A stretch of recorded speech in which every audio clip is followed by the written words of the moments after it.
Ladies, gentlemen, and Harajam of all ages, when it comes to Diablo 4, the game is constantly changing. Patch, hotfix, patch, and occasionally a bigger patch than others, one that applies proper balance changes to multiple classes, like the mid-season patch that hit the game yesterday. So with these changes to the game in mind, it feels like a pretty good time to revisit and talk about the best builds and classes currently in the game. By which I mean I'll be ranking the classes while also talking about their best builds after the patch and any changes that have happened with them. And sorry about my voice. Yes, I am sick. At the top of the heap then, pretty undeniably, is Barbarian, not just off of the power of one build or one combo or synergy, but because even outside of these slighter variations, it has 3 or 4 fully distinct builds within the top 10 of current pit clears. And of course, it got some buffs even past that in the patch. The best Barbarian build at the moment, as far as highest pit clearing capability, is the Flay Bleed build, essentially working around mixing the nearly infinite stacking power of Bleed of the Berserk Ripping aspect that applies direct damage as bleed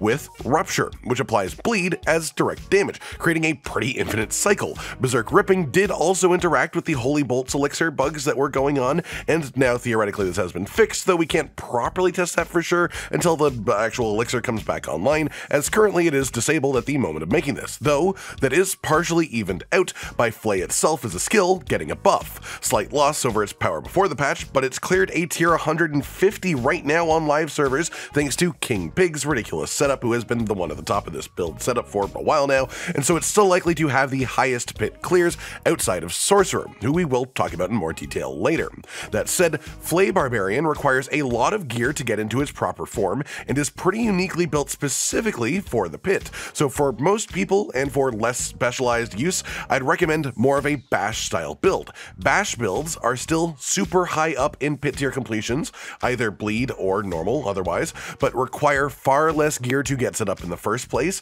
and are still exceptional at all non-pit content as well, whereas Flay is much more niche. Second up in class power then right now is going to be the Rogue, though in a sort of awkward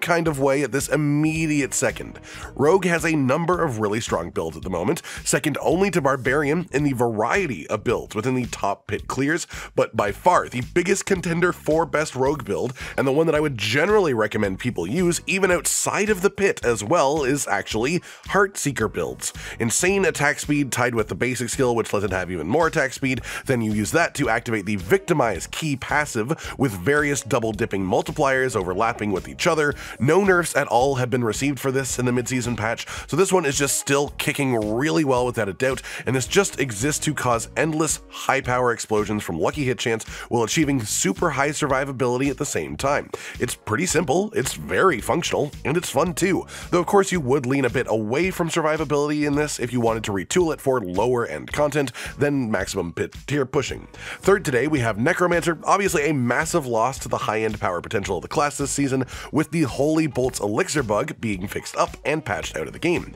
And with Holy Bolts as a whole just being currently inactive, that does cause its own problems of course, but that is a bug and will be fixed sooner rather than later. It will be back in the game. That said, even without Holy Bolts bug specifically, but with including regular Holy Bolts, Necro is still in a really solid place. A number of strong builds, and currently, Shadow Minion Necromancer is the most generally powerful one, just a lot of strong multipliers, maxing out attack speed on all of your minions, working off of Shadow Blade as a key passive and the Blighted aspect, riding the waves of Army of the Dead burst periods, and it is honestly strong enough that in the majority of content, you can just walk around while your minions do the actual killing stuff. Pretty much just a walking simulator level of difficulty, and then it just transfers into being pretty much the strongest you can achieve at top level play, on Necro at least, as with minimal changes or retooling to the actual setup. A fun one that I personally like recommending though as an alternative is Thorns Necromancer. It's not the strongest Necromancer build by any means, but it does get quite strong,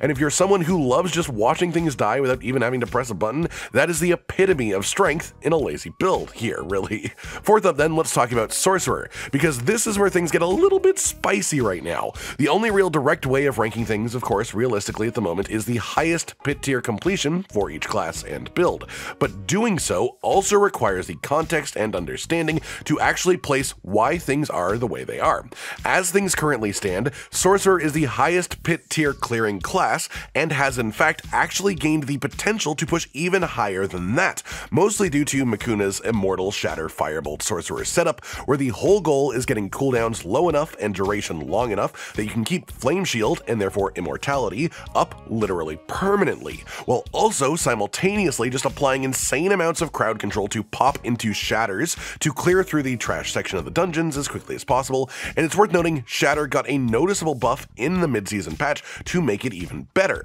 But then the last part of the strategy is that it also pretty much requires you to get a specific boss at the end that summons a pile of adds so that you can take advantage of the Shatter key passive for single target damage as a result too. To try and sum that all up then, and to try and explain why even with the top pit clear ranking, I have Sorcerer as a whole down in 4th, it's just far too niche. It's too difficult and too situational. There is one specific, incredibly unlikely set of gear to have that you need to have before you can even use that build in the first place, before you can reach immortality with Flame Shield. And even then, when doing that, the way that you have to accomplish your damage is honestly pretty silly. While Sorcerer sits at the top of pit rankings, it would be an absolute travesty and mistake to tell people that Sorcerer is the best class, because that is simply not the truth of the average player experience or the long-term player experience. And hopefully Blizzard will see this type of thing and understand that Sorcerer does still need changes, even if it is performing quite well at the top end. That said, for the more average player experience on Sorcerer, if you want to know the best build to go for, both Blizzard-based builds and Frozen Orb builds are performing pretty comparably to each other, depending on your personal choice of flavor of Sorcerer, whether you prefer raining down storms of ice or creating loads of conjurations to take down the enemies for you. 5th up in last place then, pretty unsurprisingly and quite sadly, we have the Druid. Druid got a number of buffs in the mid-season patch, and a lot of them do actually affect their meta builds. But to put it simply, they just have a minimal overall impact compared to just how underpowered Druid has felt in relation to the other classes all season. The current top pit clearing Druid build is Wind Shear, and it works incredibly well for that purpose. It essentially just makes the best possible use of all the different avenues of survival at Druid's disposal, while also taking advantage of the strongest damage multipliers that Druid has at the same time, which is the combination of the Nature's Reach passive for distant damage boosting, the distant damage stat as a base, and then the Thunderstruck legendary Paragon node, which double dips both close and distant damage boost to give you a further regular overall damage multiplier. Then it combos that with high basic skill attack speed and the Wind Shear aspect that turns its damage into poison, which then stacks upon itself and honestly seems to have some sort of weird bugs. But that full combination is what's required for Druid, and it's not really honestly that fun of a way to play in my personal opinion, just a really strong one. That said, you can totally go for that for general content, it's totally usable, but for most average Druid players just wanting to enjoy some speedy endgame farm, you're better off either with a Hurricane based build, which is incredibly simple, playing off of the Provocation passive, which gives guaranteed overpowers, and the Clarity passive, which gives Wrath skills loads of bonus crit chance when you cast companion skills, to then cast Hurricane with enhanced duration, which then has guaranteed overpower for its entire duration, and has massive crit chance, so it will crit for the entire duration too, creating a really strong, nearly passive build damage-wise as long as you keep your buffs rotating correctly and manage your guaranteed overpower right. Alternatively, there is also the classic Tornado Druid for a more standard playstyle, which is still doing pretty equivalently well to Hurricane as well. And you probably have seen it in the footage in the background here too,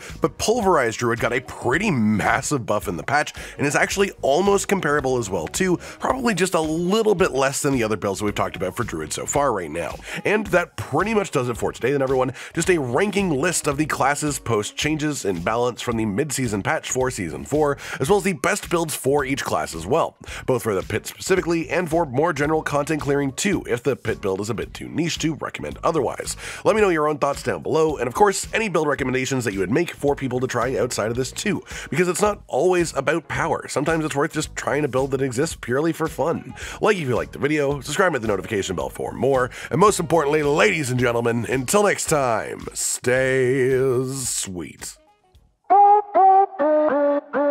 Josh, Cotton, and Hollow with the videos, dropping the humor like a hammer on your tippy toes, bringing entertainment on a daily arrangement to take our insanity and turn it into entertainment. Yes, I said entertainment twice,